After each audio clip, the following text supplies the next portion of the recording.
Okay, so let us move on and see our topic for today. My dear learners over there, today we are opening up our new topic. So I congratulate you upon finishing the largest topic in second term, that was classification of plants. So today, my dear learners, with pleasure, we are now opening up our new topic, and this is water and sanitation. Wow! So we are going to start with what we call sanitation. So we are going to start with the sanitation, and you're going to understand what sanitation means. So sanitation is the keeping of the environment clean. So sanitation refers to the keeping of our environment clean. So it's the keeping of our environment clean. However, some learners can define it as the general cleanliness of the environment, but in simple terms, because some members make a mistake of writing when it comes to writing the word general and even the word cleanliness. We have the word clean, then cleanness, and some people write it as cleanliness. No, it is cleanliness. So if you don't define it as this one, you can say it is the general cleanliness of the environment, and people fail to write the word environment. Environment, it has three letters. We have envy, then ron, then ment. So the word becomes environment. So environment means the place where we live or where we stay. So now when we keep it clean, that one is called sanitation. It is called sanitation. So now let us look at the elements of sanitation. Elements of sanitation. So the elements or the components of sanitation, meaning that the areas where we clean, the things in the environment that we should keep clean or that we should have. One, katandalo. This is a rack. Now number two, there must be a bathroom. We should have a bathroom and has to be maintained clean. Then the rubbish pit. Some of you don't have rubbish pits. A rubbish pit. And then again we have the kitchen. However, some of you, your veranda is a kitchen. Yeah, it's okay, but again you should get a kitchen. And also we have to get a latrine. Some of you compete for latrines. So now these are the components of the sanitation. So a rack, a bathroom. Some of you bathe from the veranda. Then at this time, some of you are just standing out there. You're going to bathe. Others you bathe at night because where there is darkness, because you don't have a bathroom. Then you have the rubbish pits. Then there is a kitchen and also a latrine. So these are the elements of sanitation. Okay, now let us look at the importance of each of them.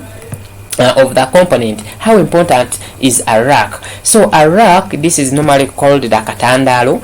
This is where plates or the utensils, utensils, the plates, the cutlery, the saucepans. So the utensils are placed. So this is where utensils are put to dry. To dry them, to make them dry, and also to prevent them from contamination. Some people, contamination, some families in the villages, they are keeping pigs, they are keeping dogs. Now, if you don't have a rack, accidentally you can leave here a saucepan. Now, you see, this pig can stray, a kutula, then after straying, it can come and eat or smell within this saucepan or the plate. If I'm a visitor, it looks naughty. So, it is very bad. So, to prevent that contact, or even it can be your food. You have left your food here, maybe you have gone inside there to pick something, then you find the duck within this food, you find a dog, you find a pig. No, to avoid this contamination, we should get what we call the racks. So to put the utensils, they get dry, and we prevent them from contamination and getting broken. Okay, so let me hope that you have one at home. If you don't have, please try to make one, because it's very easy to make the katandalo. That is a rack. That's this importance. Let us look at another one. That is a kitchen.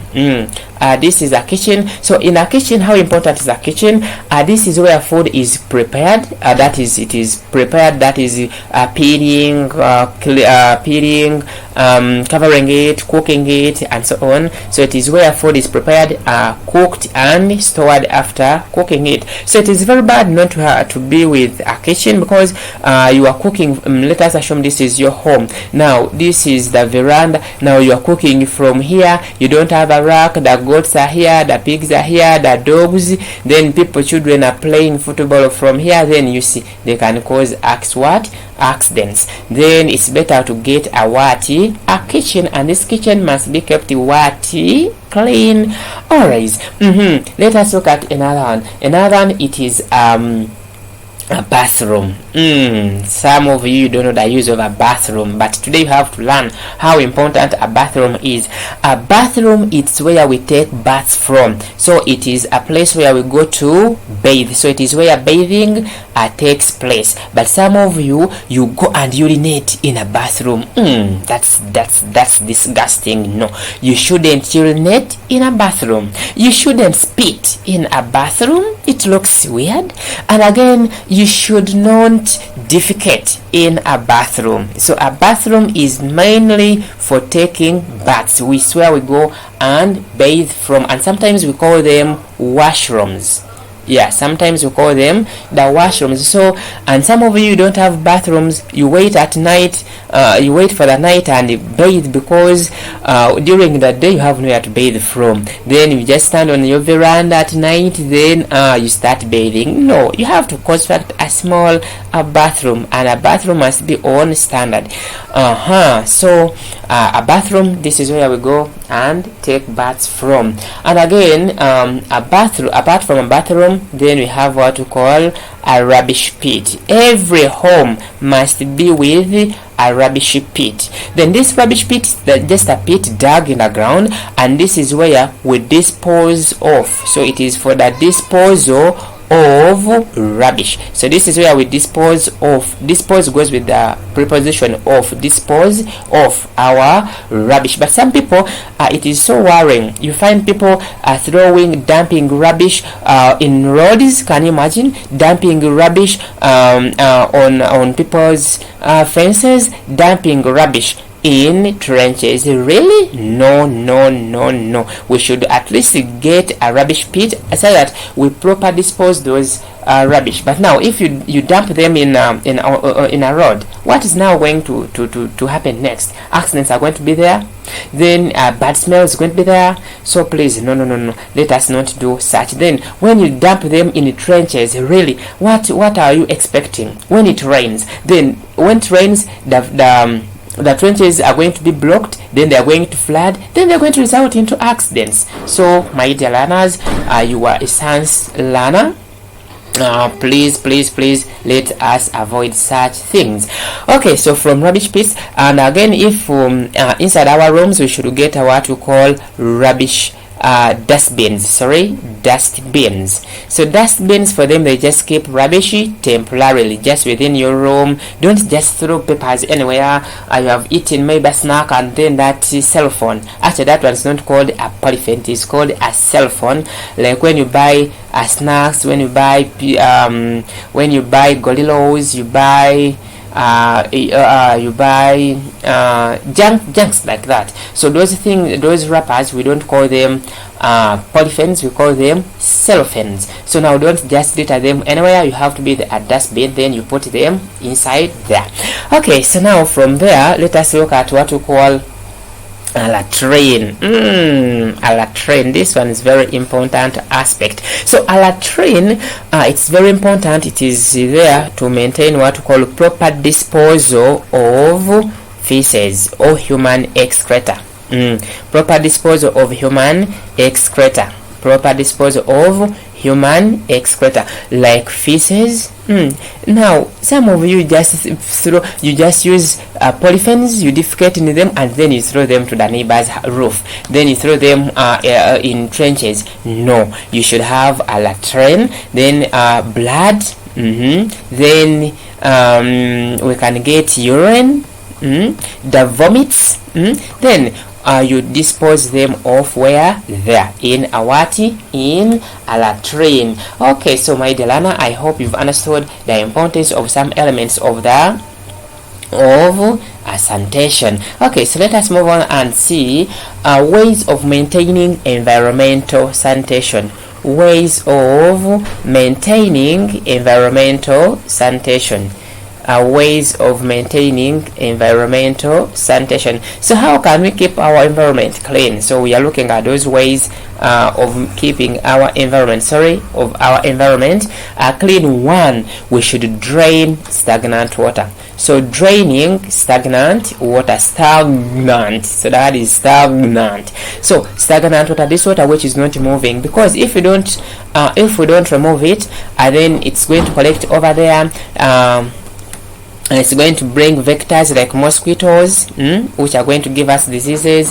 It's now going to pile things that are going to rot from that water. Then it's going to result into a bad smell. We should drain it away. Then too, we should slashing tall bushes, because if we don't slash these tall bushes, now these people without latrines, they are going to use them to ease themselves. They are going to throw their rubbish there. So we should slash these tall bushes short, and again they can be hiding places for snakes.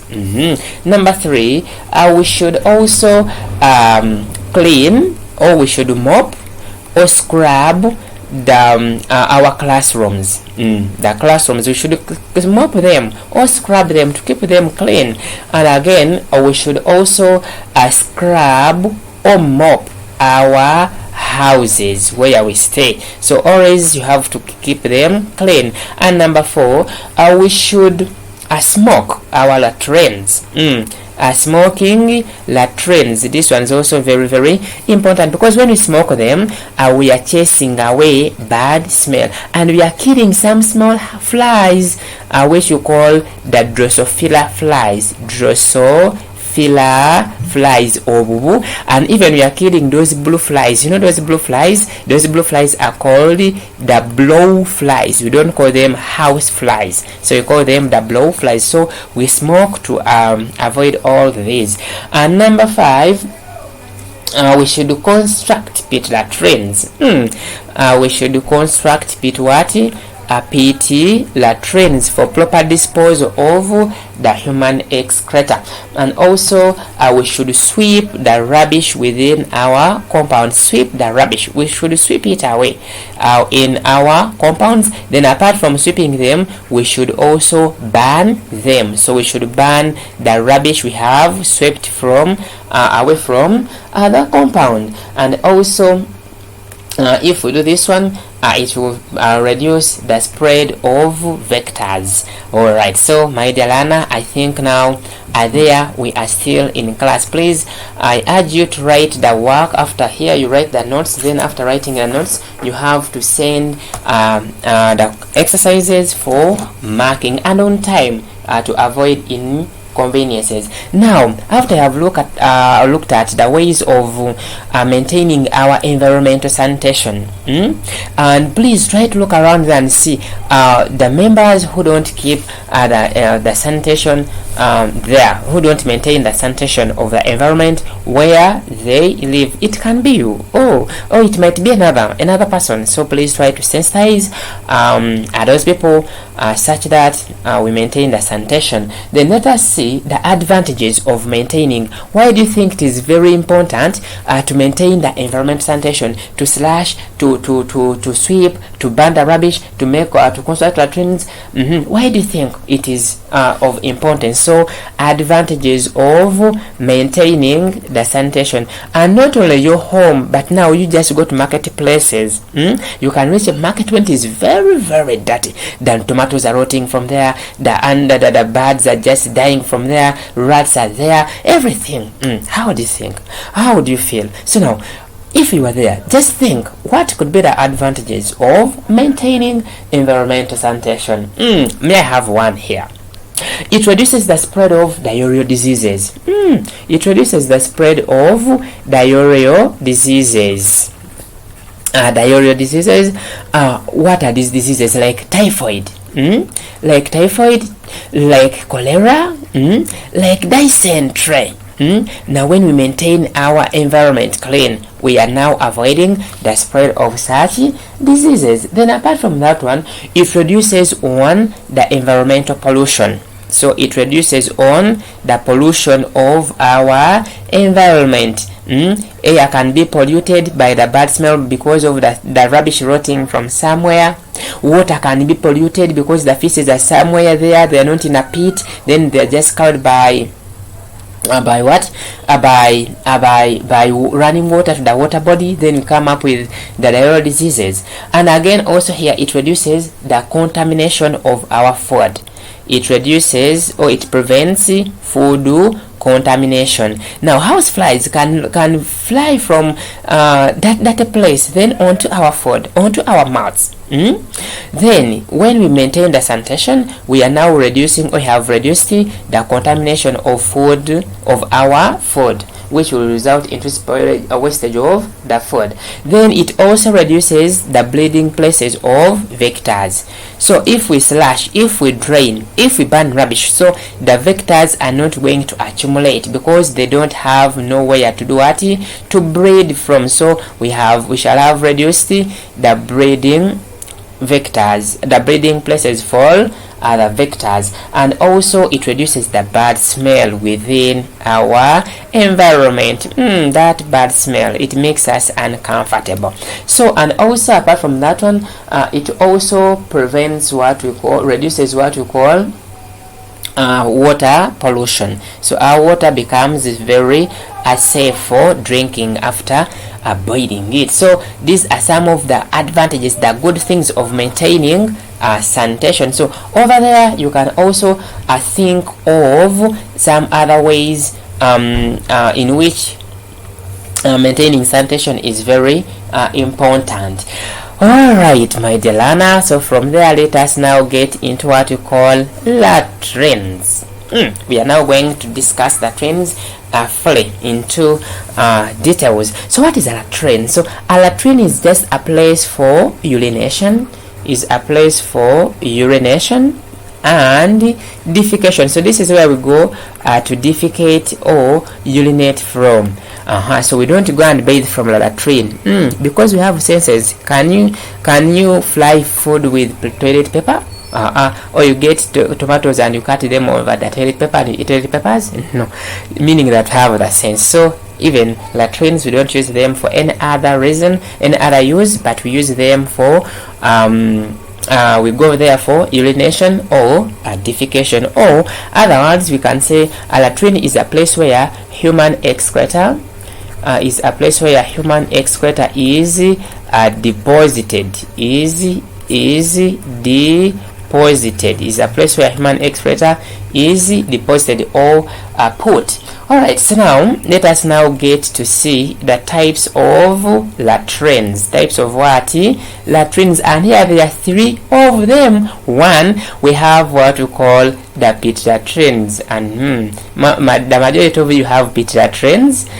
Is a vinya. Then 2, we have what we call toilets. Actually, some of you mistake a latrine to be a toilet. A latrine, it means just a place where you go to defecate. Then, but we have the place where you go to defecate or urinate called a toilet. And again, we have what we call the potties. The potty or the potties. Okay, so now let us start with what we call the potties. Let us talk about these potties briefly. Now, a potty or potties, these ones are small portable latrines. They are small portable latrines, and these ones especially used by children. These children who are being trained to use PT latrines, because when a child is young, like a toddler, 1 year, months, now you can't take this toddler to a PT latrine. You have to first give this child a potty so that he learns how to use a potty. Then by the time he goes to the latrine, the PT latrine, then he will find will be comfortable to use it. But again, some of you have also your potties at night. Those ones used to urinate in at night now, and it is just worse when someone is just sleeping down, and now these people, for them, they just wake up to urinate in a bucket, then the bucket is just here, then for you are sleeping here, then someone wakes up at night and now starts to urinate from, oh, this one is so disgusting, at night. Anyway, so that is what we call a potty. All those are what we call the potties. Alright, so after I have looked at a potty, let us now look at another one, and this is going to be a pit latrine. So pit latrines one, this is a pit latrine. It is just a pit dug in the ground. So it is dug in the ground, and we use this one to ease ourselves. Then let us look at the characteristics or the qualities of pit latrines. The qualities or the characteristics, the things these pit latrines should be with. One, a pit latrine should be deep enough to hold the feces for a long period of time. Not like you have dug a pit, then use it for a year, then again you have to dig somewhere, then again no, this is hectic. Now what we have to do, we have to dig this one when it is deep enough. It is almost 5 to 7 meters deep, so it has to be deep enough to hold the feces for the user for a longer period of time. And again, this pit latrine should have a strong floor. Strong floor, sorry. The floor should be strong. Can you imagine? Now, if this is our pit latrine, now this is the floor. Now, if you come to squat and the floor is weak, what is going to happen? You will go inside here. So now, to avoid this one, we have to give it a very firm foundation, a very firm floor, such that we avoid accidents. So the floor should be strong enough to avoid accidents. And now the floor should be smooth. It shouldn't be rough. It should be smooth for easy cleaning. When it is smooth, stone is everywhere. When it has concrete, this one is difficult to clean. But now it's better when it is smooth. You just mop, you just scrub, then everything will just be taken inside here. So it has to be with a smooth floor. And again, it should have a roof. Can you imagine? Now it is raining, now you are just inside here, then it is falling over you. Can you imagine? No, it has to be with a roof. At least it has to be well roofed. So it has to be with a roof, and again it has to be with a spiral wall. A spiral wall and a door. For what? For privacy. Can you imagine when you go to do your things and now someone from nowhere comes, then you feel uncomfortable? So here it has to be with what we call a spiral wall. So this is a spiral wall. So you enter from the other side, then you come, then our pit is here, then the pit is just down here. So the feces are inside here. So it has to be with what we call a spiral wall and a door for privacy. Okay, number 6. It should be with the hole should be big enough. The hole should be big enough to allow feces pass through. But now when we have some people with big behinds. Now if someone has a big behind and now the hole is small, what do you think? Now this person is going to end up putting feces outside here. Now then we have to cater for all those ones with the small and big. So it has to be with a medium size to cater for both people with the small behinds and big ones, so that the feces are not deposited outside here. So that it has to be with the hole must be big enough to allow feces pass through, and again small enough to prevent children from falling in, because children are children. Now when it is very big like this, remember they have small legs. Now they cannot spread their legs up to this way. So they will end up sleeping inside here, even losing their slippers inside the pit. So it should be with a reasonable size. The hole should be of the reasonable size to make sure that all the feces pass through, and again the children cannot fall inside there. Okay, so that is what we call a pit latrine. Alright, so let us look at the site of a pit latrine. Where should we put a pit latrine? site of a pit latrine. So where should we put a pit latrine? Now, one, it shouldn't be this pit latrine shouldn't be put uphill, uphill below a water body. Now when we do that, then we are going to have what we call infiltration of feces that is going to contaminate our water, so we shouldn't do that.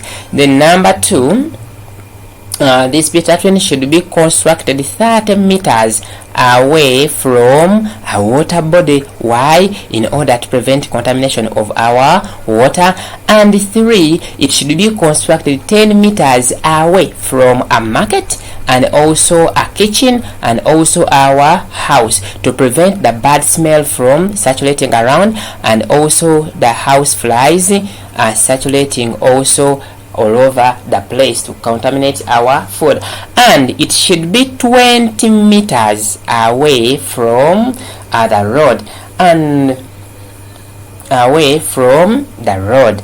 Okay, so after you have looked at the siting, where should we put a pit latrine, now let us look at only this. Let us look at what we call types of pit latrines. Types of pit latrines, there are of two types. One, we have the ordinary pit latrine and the convection pit latrine. Ordinary pit latrine is also known as the convectional pit latrine. Then another, we have what we call the ventilated improved pit latrine. So therefore, you've been a good learner. Please write the notes there. Write the notes given and answer the assignment given. We meet in the next lesson. May God bless you.